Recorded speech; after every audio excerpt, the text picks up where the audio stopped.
Bab 2163-2164. Apakah jawaban ini memuaskan?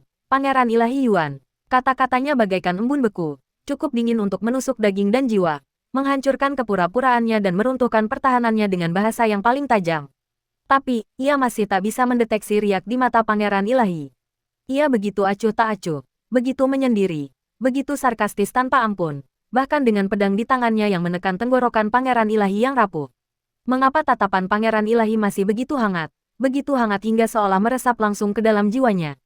Sesuatu di hatinya seakan meleleh tanpa suara. Ia waspada berulang kali. Ia mencoba menekannya berulang kali. Tetapi dalam sekejap, perasaan tersentuh yang belum pernah terjadi sebelumnya di jiwanya akan menyerang lagi. Seperti naluri yang tersembunyi jauh di dalam jiwanya. Tiba-tiba terbangun. Tak terpahami dan tak terhentikan. Ia terbangun di kerajaan ilahi malam abadi. Dan ingatannya yang paling awal tentang dunia adalah tentang Dewa Wuyanye. Ia telah lama terbiasa dengan dingin dan penindasan, tetapi hidup tak lepas dari kehangatan. Kedua bibinya, Shen Wuyouluan dan Shen Wuming, selalu memperlakukannya dengan lembut, karena kasih sayang, dan juga karena memang sudah kodrat mereka.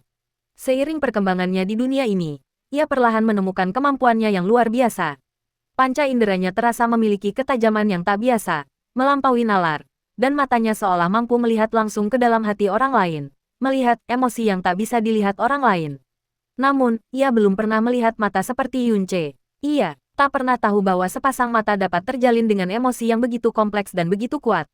Seperti kehilangan dan reuni setelah perpisahan hidup dan mati. Seperti bintang kesepian di malam yang dingin yang akhirnya menabrak galaksi yang hangat.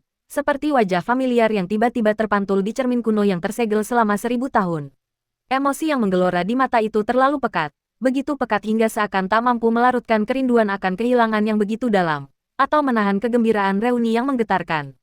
Sejak mereka bertemu di zona terlarang yang suram ini, ia terus menatapnya dengan penuh kegilaan, mata gelapnya sedalam jurang, namun bersinar seolah dua bintang abadi tersembunyi di dalamnya.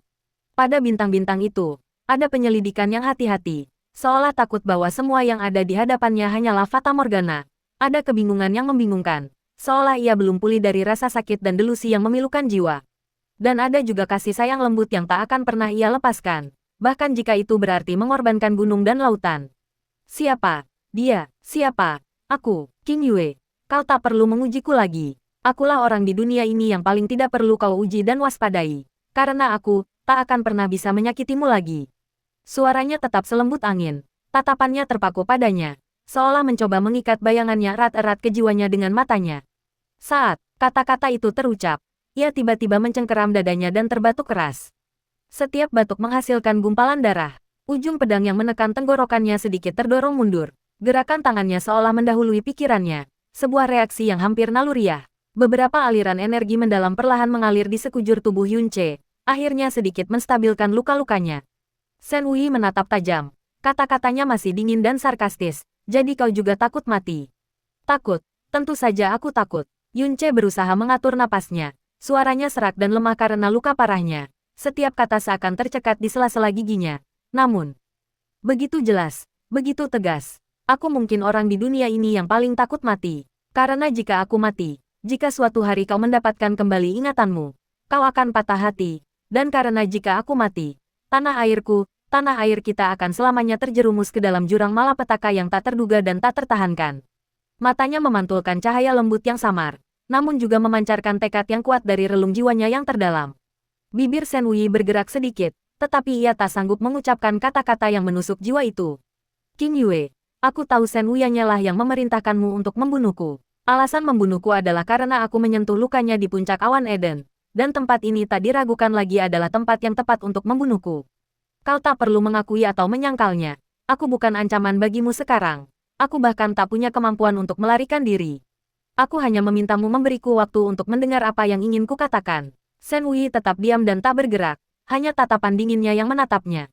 Tapi setidaknya, ia tidak menolak, juga tidak pergi. Napas Yunce sedikit tenang. Ia menarik napas dalam-dalam dan berbicara perlahan. Aku bukan Meng Jianyuan, dan Yunce adalah nama asliku. Kau adalah Xia King Yue. Kami menikah di kota Liuyun saat kami berusia 16 tahun. Dunia ini tidak memiliki kota Liuyun, karena ia ada di tanah air kami. Kau bilang kau orang yang egois dan berhati dingin. Kurasa sikap dinginmu itu mungkin karena jiwa dan ragamu menolak dunia ini. Bagaikan kerikil yang jatuh ke kolam.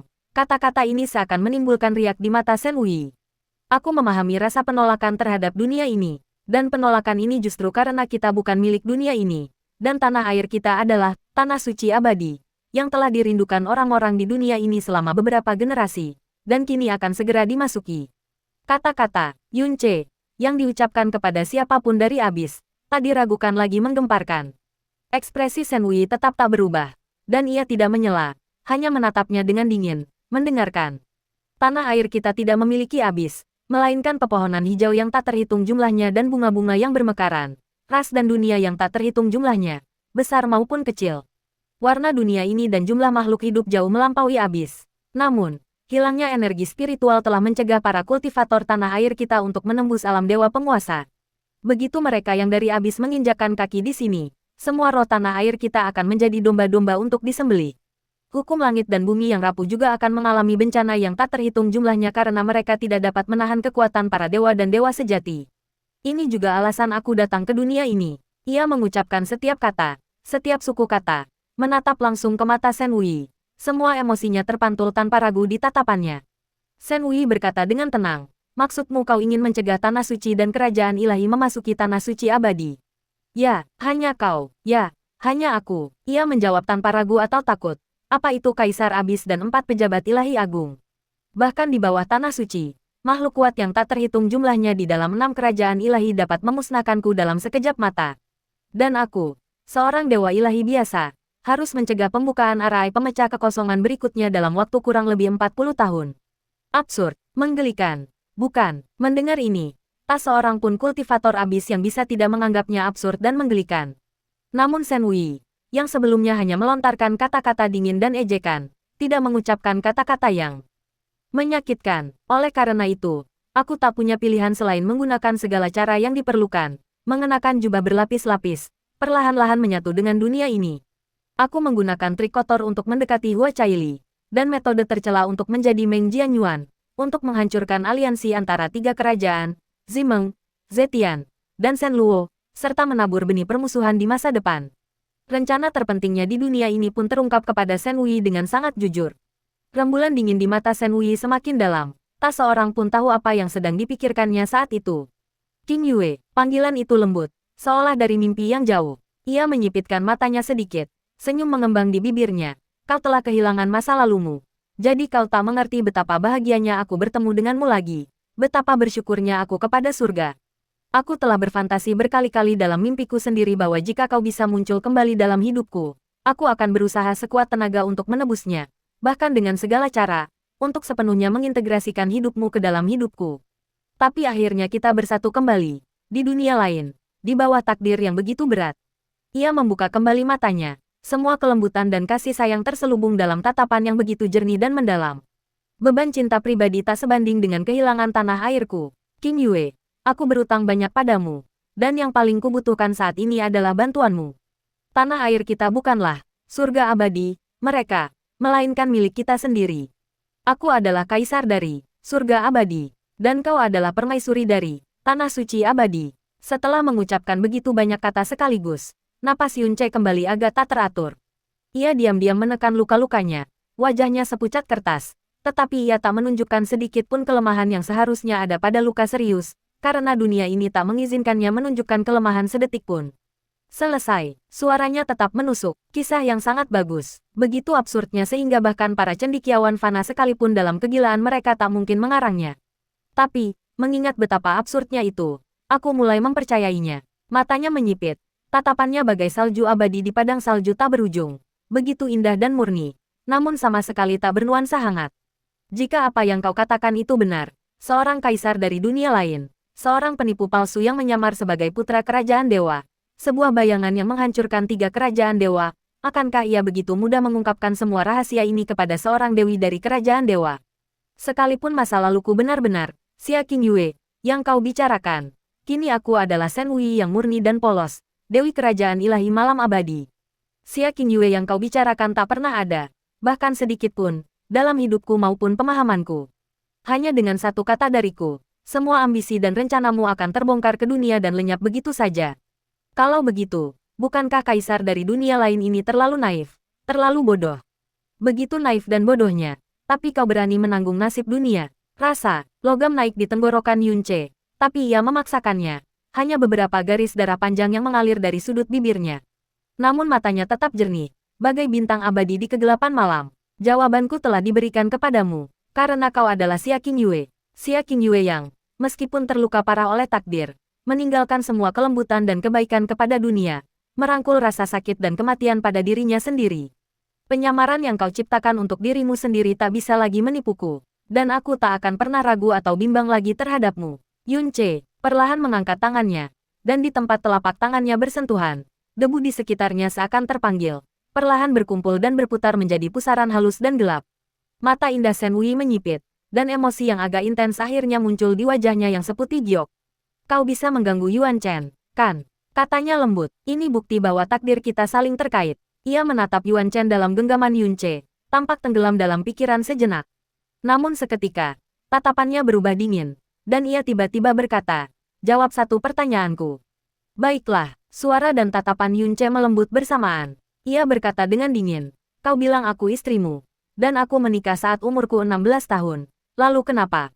Aku masih perawan." Untuk sesaat, Yunce tak tahu bagaimana menjawab pertanyaan ini. Cacat, ini.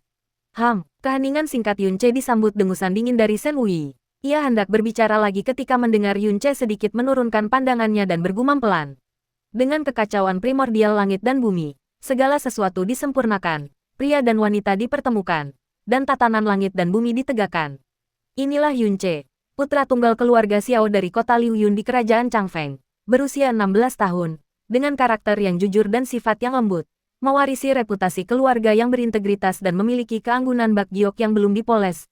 Xia Qingyue, putri cantik keluarga Xia, berusia 16 tahun, dengan wajah sebening kaca yang memantulkan cahaya bulan, murni dan anggun, berbudi luhur dan santun, memiliki keanggunan bak anggrek yang terpencil. Shen Wei, gumamannya terus berlanjut, setiap kata menembus lubuk jiwa Shen Wei. Mengenang masa muda Qingyue yang rapuh dan hampir meninggal, Tuan Xiao menyelamatkannya dengan nyawanya. Dan Tuan Xia bersumpah dengan air mata berlinang, sehingga terjalinlah persatuan yang sempurna ini. Kini, akta nikah ini ditulis, dengan prasasti roh klan sebagai saksi dan kontrak Xuanjing sebagai bukti, untuk menjadi saksi pernikahan Xiao Ce dan Xia Qingyue. Semoga kita berdua berjalan bergandengan tangan mulai hari ini dan seterusnya, menapaki jalan yang penuh makna bersama, di masa sejahtera, berbagi suka dan duka, di masa miskin, tetap teguh di sisi satu sama lain, di masa bahaya, berbagi hidup dan mati, di masa damai, beresonansi dalam harmoni yang sempurna. Semoga kita tetap bersama seumur hidup, menyaksikan jalan agung yang abadi, takkan pernah terpisahkan, selamanya bermandikan berkas surga dan bumi. Prasasti ini ditulis dengan hikmat untuk menunjukkan komitmen kita. Tangan Yunce menyentuh bibirnya, ujung jarinya berlumuran darah merah tua, lalu ia menekan kuat manset lengan bajunya yang bersih, meninggalkan bekas sidik jari yang dalam dan utuh. Asteris sobek, ia merobek lengan baju yang berbekas sidik jari itu dan dengan lembut mendorongnya ke arah Shen Wei yang tertegun. Shen Wei, secara naluriah mengangkat tangannya, menggenggam potongan lengan baju itu di antara jari-jarinya, merasakan kehangatan samar di telapak tangannya.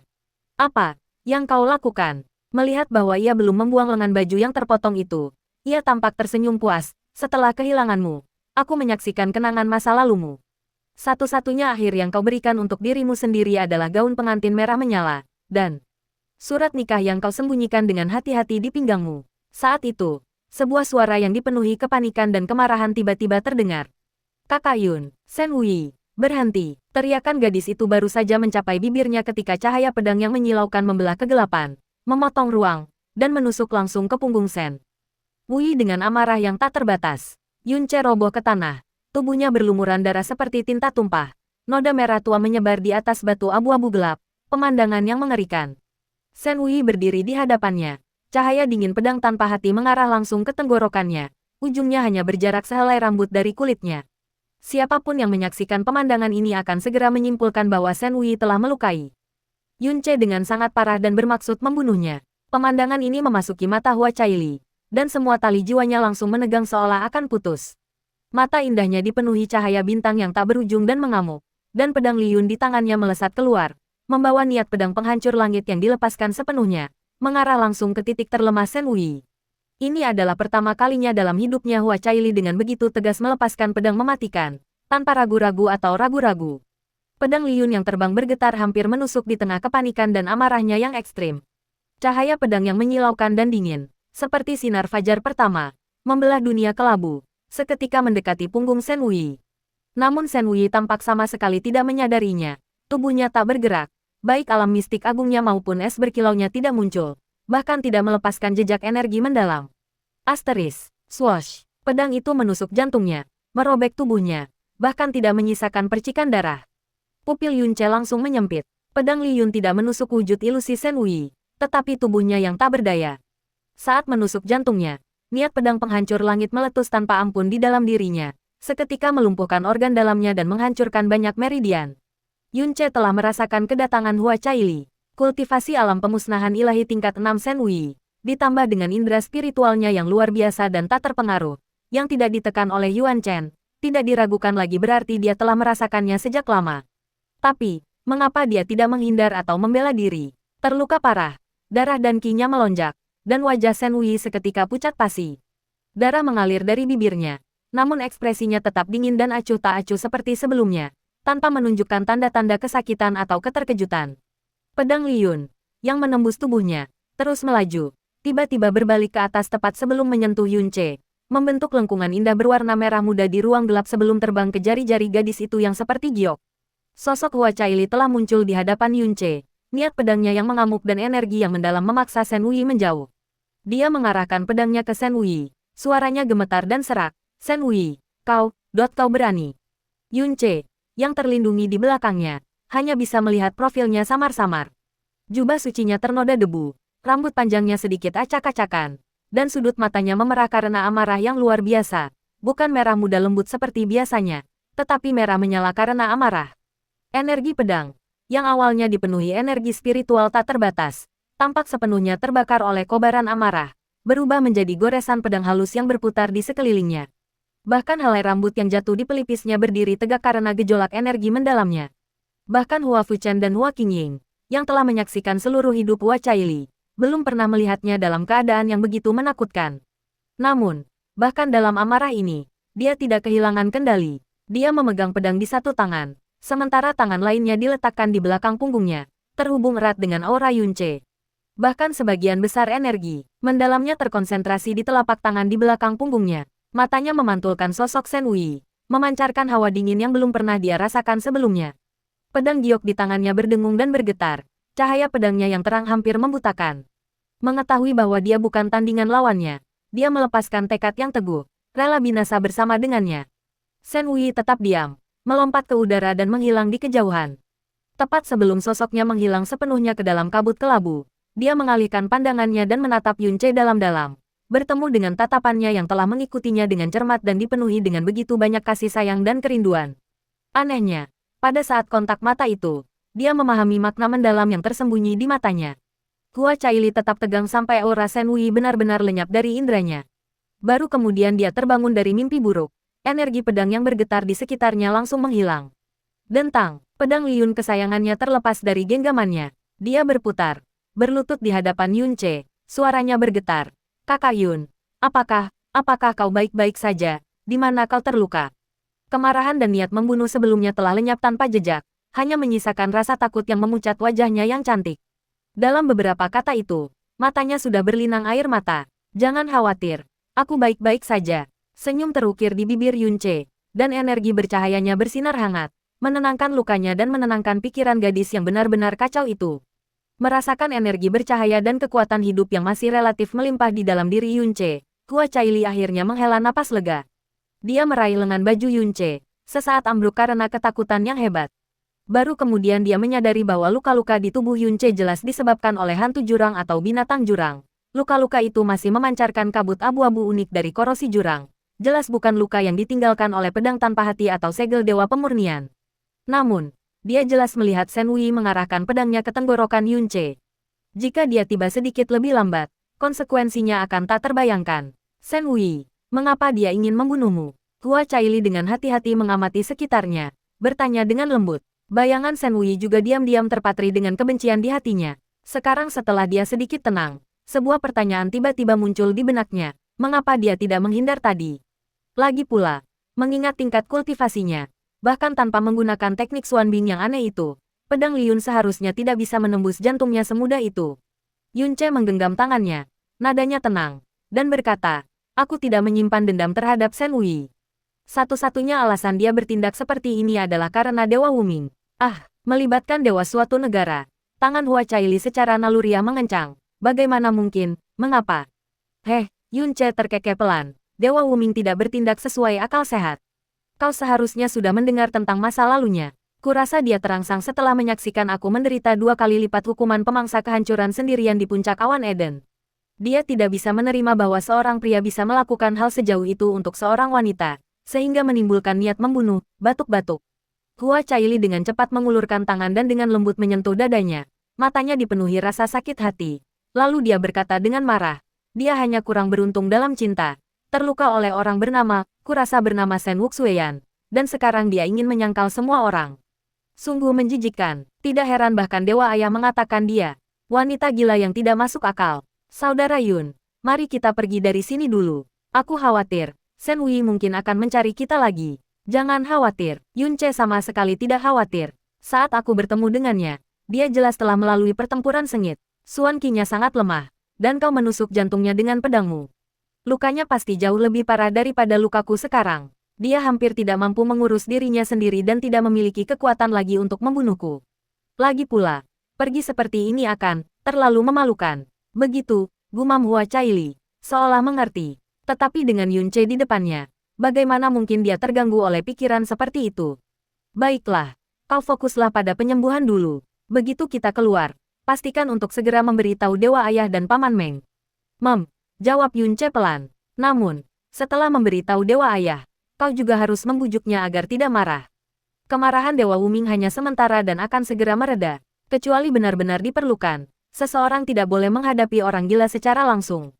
Lagi pula, semua lukaku disebabkan oleh Yuan Gui. Shen Wei bahkan tidak punya kesempatan untuk menyerangku.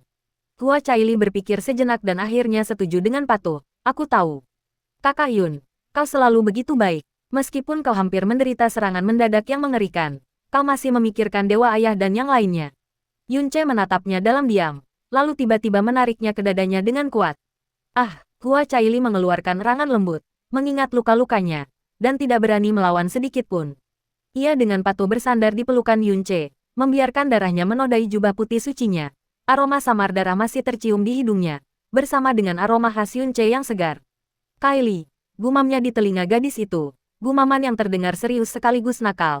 Jika suatu hari aku melakukan padamu apa yang Shen Wuxueyan lakukan, akankah kau menjadi Shen Wuyanye yang lain? Hua Kylie tertawa terbahak-bahak, tubuhnya sedikit gemetar. Ia dengan lembut menyandarkan kepalanya ke dada Yunce, mendengarkan detak jantungnya yang sedikit tidak teratur. Setelah mempertimbangkan dengan serius rumor tentang tindakan Shen Wuxueyan, dia berbisik. Di dunia ini, hanya aku yang tahu seberapa baik kakak Yun.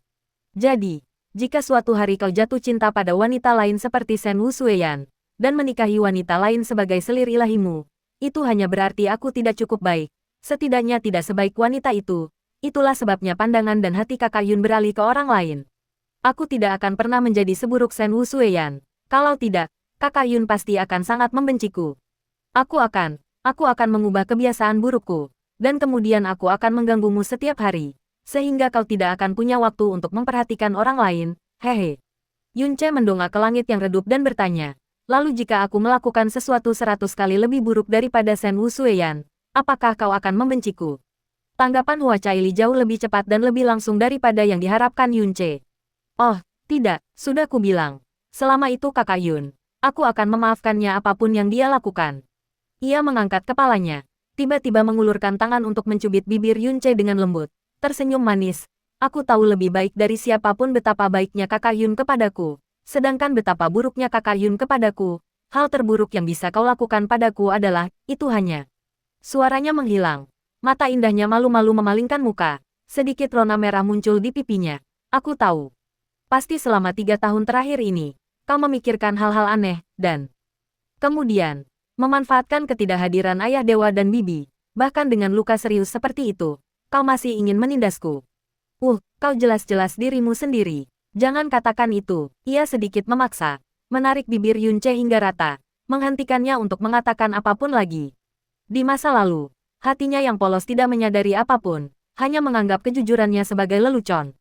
Di tepi tanah suci, arai pemecah void tiba-tiba memancarkan cahaya abu-abu, dan sosok wanita perlahan muncul, meninggalkan jejak darah yang mengejutkan di belakang kakinya. Saat ini, kurang dari 24 jam telah berlalu sejak mereka memasuki alam terlarang tidur ilahi. Pan Buzuo telah melarikan diri pada jam ke-6, meraung bahwa di dalamnya hanya ada debu jurang dan bahaya, tanpa kesempatan seperti sisa-sisa ilahi yang bisa dibicarakan, dan bahkan mengejek Dewi Malam Abadi karena ketidaktahuan dan kebodohannya, menyia-nyiakan kesempatan sebesar itu. Orang kedua yang melarikan diri tidak lain adalah Shen Wei, yang telah menyebabkan terbukanya alam terlarang tidur ilahi. Namun, parahnya luka-lukanya membuat semua orang yang melihatnya terkejut. "Wei," seru Shen Wuyouluan, yang telah menjaga tempat ini, dengan terkejut, segera maju dan melindungi Shen Wei yang jelas-jelas terluka dan kelelahan dalam pelukannya. Saat kehangatan yang familiar mendekat, Shen Wei, yang telah bertahan begitu lama, akhirnya rileks dan ambruk ke tubuh Shen Wuyouluan. Namun, ia dengan keras kepala menolak untuk pingsan, bergumam lemah, "Bibi, bawa aku menemui Dewi Ibu." "Baiklah, cepat tenangkan pikiranmu dan jangan bicara lagi." Suara Shen Wuyouluan bergetar karena kesedihan. Ia memeluk Shen Wei, jubah hitam baru tersampir di tubuhnya, menyembunyikan luka di dadanya. Ia segera mengenalinya sebagai luka pedang yang ditinggalkan oleh niat pedang penghancur langit. Di tanah suci, di dalam penghalang isolasi yang ditempa oleh dewa ketidaktahuan, di halaman kerajaan ilahi malam abadi. Wajah Shen Wei pucat pasi. Tubuhnya dipenuhi bekas cakaran dari iblis jurang, beberapa di antaranya berakibat fatal. Namun yang paling mengejutkan adalah luka pedang di dadanya.